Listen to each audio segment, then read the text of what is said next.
आपको याद होगा मैं कितने अरसे से बोल रहा हूं, टोटल ये प्री प्लान चीजें चल रही हैं, उसके ऊपर प्रेशर डाला, उसको मेंटली फारिग किया। जिस दिन से ये T20 से फारिग होगा, इसको निकालेंगे, उसके बाद वनडे की बारी आएगी। आ गई वनडे की बारी। हालांकि कोई तुक नहीं था बाबर आजम का वनडे से फारिग करने का। भाई अगर शाहीन टीम में है, सलमान टीम में है या फहीम अशरफ को तो चलो मैं इतना वो हाईली रेट नहीं करता परफॉर्मेंस वाइज। वो क्यों है वनडे में, ये आप सबको पता है वो क्यों है, किस लिए है, उसकी तो परफॉर्मेंस कोई नहीं है।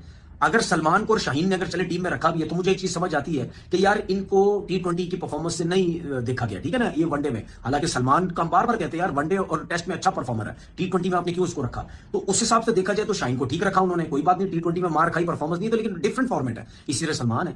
तो फिर बाबर को क्यों नहीं रखा गया। सर्जरी क्या सिर्फ बाबर आजम के लिए होती है? हर जगह पे सर्जरी बाबर आजम के लिए है। T20 में सर्जरी बाबर आजम के लिए, वनडे में सर्जरी बाबर आजम के लिए, आगे चल के जो टेस्ट मैच की सर्जरी होगी वो भी बाबर आजम के लिए होगी। मैं पहले दिन से आप लोगों को कह रहा हूं, प्री प्लान इसको बिल्कुल जमीन पे लगाने की कोशिश हो रही है कि ये उठ ही ना सके, इसको इतना गिरा दो कि तीनों फॉर्मेट में ये फारिग हो जाए और ये बड़ा नाम, बड़ा प्लेयर बन ही ना सके, ठीक है। और दूसरी चीज, मेरा ये आकिब जावेद की बात करनी है मैंने। यार ये आकिब जावेद, ये सिलेक्शन कमेटी के जो मेंबर, इनकी सर्जरी कब होगी। आकिब जावेद कभी हेड कोच बन जाता है चैंपियन ट्रॉफी में, कभी ये डायरेक्टर बन जाता है कहीं जाके, अभी स्टिल डायरेक्टर है, ठीक है, ये सिलेक्टर बन जाता है। तो इनको खुद भी तो देखना चाहिए ना, हम क्या कर रहे हैं, हम क्या मेरिट पे काम कर रहे हैं, इनकी सर्जरियां कौन करेगा। वलीम डार छोड़ के चला गया कि जी मैंने बोला था जी बाबर नहीं होना चाहिए, मैंने बोला था जी उस्मान खान नहीं होना चाहिए था, मैंने बोला था जी फलाना नहीं होना चाहिए था, ठीक है। तो भाई उस वक्त क्यों नहीं आप बोले, जब आप सिलेक्शन कमेटी के मेंबर थे और जब आपकी बात नहीं सुनी गई थी तो रिजाइन देते ना उस वक्त। पहली तो बात, जब आपको ऑफर की गई थी सिलेक्शन कमेटी, आपने क्यों एक्सेप्ट की। आपका काम ही नहीं था, क्योंकि आपको खुद नहीं पता मैं अंपायर हूं। कभी जिंदगी में दुनिया में कहीं नहीं हुआ किसी अंपायर को सिलेक्टर बना दिया कि आपने क्यों ऑफर की। अगर आप मेरिट की बात करते हैं, मेरिट समझ के आपने ये रिजाइन दिया कि टीम फारिग हो गई, मैं रिजाइन दे दूं, मेरी बातें नहीं सुनी गई, तो फिर आपने एक्सेप्ट क्यों किया। ये तो सारे छोड़ के चले जाते हैं, क्रिकेट बोर्ड इनको क्यों नहीं पकड़ता, मुझे ये समझ नहीं आती। ये सर्जरी सिर्फ प्लेयरों के लिए क्यों होती है।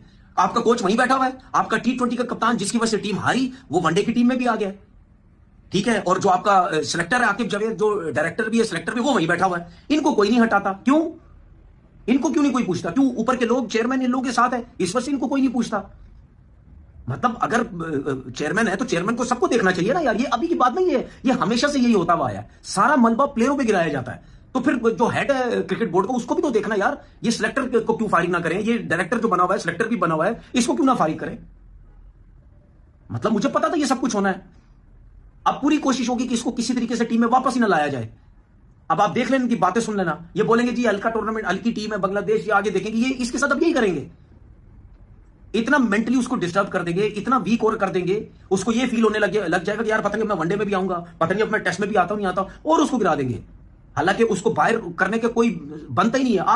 आखिरी 3 मैचेस सीरीज में श्रीलंका कितनी 100 किया वो उसने, मतलब 100 करने के बाद भी आप एक लड़के को बाहर कर देते हो और फॉर्मेट के साथ वो सबको वो मिलाते हो कि अगर T20 का प्लेयर नहीं है, जो कि सिलेक्शन कमेटी ने खुद गलत सिलेक्शन की, उसको चौथे नंबर पे खिला के फिर बोलता हूं तो लोगों को तकलीफ होती है कि यार ये बाबर क्यों करता रहता है हर वक्त। भाई ठीक है ना, T20 अब साइड पे होगा ना, T20 पता नहीं उसको जगह मिलती नहीं मिलती। अब क्या मैं बाबर के लिए वनडे के लिए भी बात ना करूं, अब क्या टेस्ट के लिए भी बात कभी ना करूंगा, मैं तो करूंगा। अब मैं उसकी वनडे के लिए भी बात करूंगा, उसके टेस्ट के लिए भी करूंगा बात, क्योंकि उसके साथ ज्यादती करते हो आप लोग, ज्यादती हो रही है उसके साथ। अब बोले ना जो टीवी पे बैठते सारे क्रिकेटर जो उसके खिलाफ बात करते रहते, बोले ना अब बैठ के।